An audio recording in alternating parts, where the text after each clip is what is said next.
7 اکتبر حمله به غزه، زدن سفارت ایران، وعده صادق، مرگ اسماعیل هنیه تو قلب تهران، کشته شدن حسن نصرالله، همه این اتفاقات تو یک سال اخیر تو خاورمیانه رخ داد. یه منطقه پر از درگیری و پر از جنگ که از قضا ما هم توش زندگی میکنیم.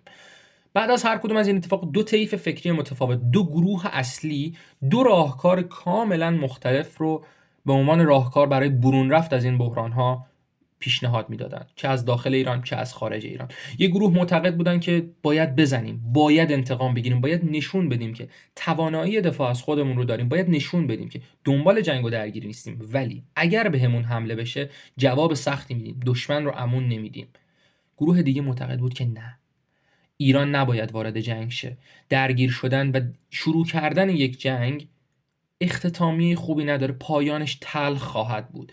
به هر شکلی که میتونستن عدم علاقه خودشون به درگیر شدن و حتی پاسخ دادن رو ابراز میکردن. گروه اول به گروه دوم میگفتن ترسو، خائن، عقب مونده و خیلی چیزای دیگه. ولی نکته اینه، گروه دوم تبعات جنگ رو میدونستن، رخدادهایی که یک جنگ میتونه در ایران باعثش بشه رو میدونستن. امروز نیومدم راجع به هیچ کدوم از اینا صحبت کنم، اومدم راجع به یه موضوع عمیق‌تر و مهمتر صحبت کنم.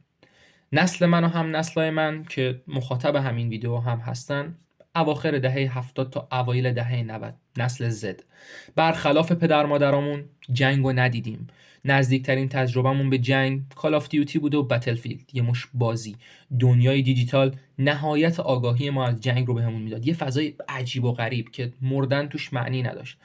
اگه با بعضی از هم نسلام صحبت کنید، یه تعدادیشون، میشه فهمید که فکر میکنن جنگ شوخیه، مثل بازیه، در این حد مثل بازیه و اگه بمیرن دوباره زنده میشن، میتونن ده ها و صدها بار یه مرحله رو برن تا پیروز و موفق از درگیری بیرون بیان. شاید خیلی اغراق کنم، ولی حرفم اینه، هیچ درکی از جنگ، شرایط جنگی و تبعات جنگ ندارن. جنگ اینطوری نیست. جنگ نه مثل کال آف دیوتیه که بشه با سلاح‌های عجیب و خارق‌العاده دشمن رو شکست داد، نه مثل فورتنایت میشه با یه معجون جادویی جراحت‌های جدی رو درمان کرد، نه مثل وارزون دوستات همیشه اطرافت هستن تا نجاتت بدن از موقعیت‌های سخت بیارنت بیرون. جنگ مثل هیچ کدوم از این بازی‌ها نیست. این بازی‌ها در برابر جنگ شوخی هم نیستن. اما از اونجایی که دنیای مجازی و دیجیتال زندگی ما رو با خودش عجین کرده، میخوام با معرفی کردن یه بازی بهتون نشون بدم که جنگ واقعا چیه. جنگ برای ما چیه؟ چی سر ما آدم معمولی ها میاد؟ ما نه مثل اون سیاستمداری هستیم که تو بیروت، تهران، تلاویو، واشنگتن یا هر جای دیگه دنیا فرمان حمله رو صادر میکنه، فرمان پرتاب موشک رو صادر میکنه. نه، ما سیاستمدار نیستیم، ما آدمای معمولیم. نه مثل اون سربازی هستیم که تو خط مقدم اسلحه به دست درگیر میشه. مثل هیچ کدوم از اینا نیستیم. ما معمولیم. ما میخوایم تو همین شرایط با همه سختی ها و بدی های حالا کشورمون زندگی کنیم. میخوایم در کنار خانواده، پدرمون، مادرمون، خواهرمون، برادرمون، دوستانمون، فرزندانمون و همسرمون زندگی کنیم، هر چقدر هم سخت. هدف ما اینه که تو آرامش باشیم، فقط زندگی کنیم، همین و بس. بازی This War of Mine یه گزینه بسیار مناسب برای تجربه کردن حقیقت جنگ. چه بلایی سر ما میاد؟ نه سر اونا، نه سر کسی که قدرت داره، نه سر کسی که پول داره، نه سر کسی که توانایی رزمی داره میره خط مقدم. نه، چی سر ما معمولی ها میاد؟ چی سر خانواده ما معمولی ها میاد؟ چه شرایطی برامون تداعی میشه؟ This War of Mine بازیه که تجربهش برای همه توصیه میشه و بهش میپردازیم.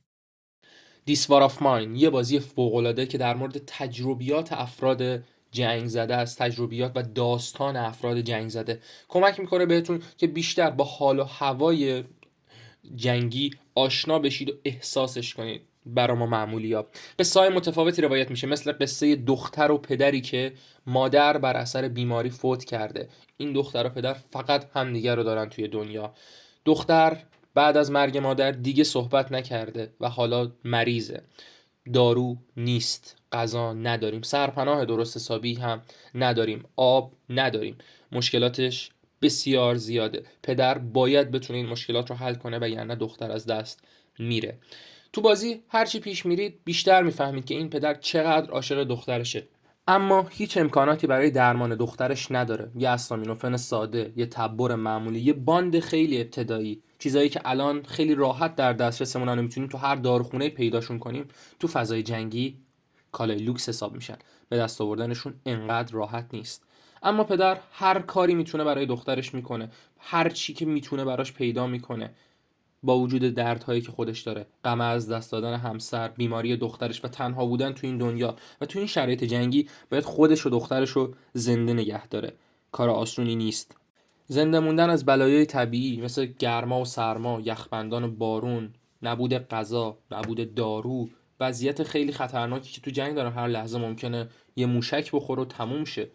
اینا آسون نیست. تجربه کردن اون استرس یه فضای دیگر رو به آدم میده، یه فضایی که آدم نمیخواد هیچ وقت بدونه چه حسی داره. شبها قضیه متفاوت میشه، شبها داستان فرق میکنه. یکی باید مراقب باشه. چرا باید مراقب باشه؟ تنها چیز خطرناک آب و هوا نیست، کمبود غذا نیست، نبود دارو نیست. نه، یه چیز خیلی خطرناکتر وجود داره. آدما. صبح که میشه مثل مافیا یه خلاصه ای از شب رو برامون میگن، ولی باز هم با وجود اینکه دارو پیدا نکردیم، کنار دخترمون هستیم، باهاش درد دل میکنیم تا آرومش کنیم، غمش رو یادش بره. اما آدما چیز ترسناکی هن. مخصوصا تو وضعیتی که چیزی برای از دست دادن ندارن. بعضیا میان بهمون کمک میکنن، دارو برامون پیدا میکنن، اگر بتونیم باشون معامله کنیم، اگر نه نمیشه و دارو به دست نمیاریم و دخترمون مریض میمونه. شرایط ملتهبه، چیزی نیستش که بتونیم تجربهش کنیم، چیزی نداریم، یا باید هر چیزی که داریم رو بدیم که اون موقع دیگه چیزی واسه ادامه مسیر نداریم، دستمون کامل خالی میشه، یا هم باید مرگ دخترمون رو ببینیم. اما آدمای بد همیشه غریبه نیستن. نه، بعضی وقتا نزدیکترین آشنایان بدترین گزینه در شرایط ملتهب و جنگی هستن تا ازشون کمک بخواین. شخصیت اصلی پدر ما یه برادر داره، برادری که نبودش خیلی بهتر از بودشه، برادری که واسه امنیت خودش حاضر دخترک رو فدا کنه. پدر به هیچ عنوان موافقت نمیکنه، ولی مشکلات کم نیستن. تو بازی اصلا مهم نیستش که کی جنگو شروع کرده، کی طرف حقه، کی باطله، کی راست میگه، کی دروغ میگه، کی مقصره، کی نیست. نه، اینا مهم نیست.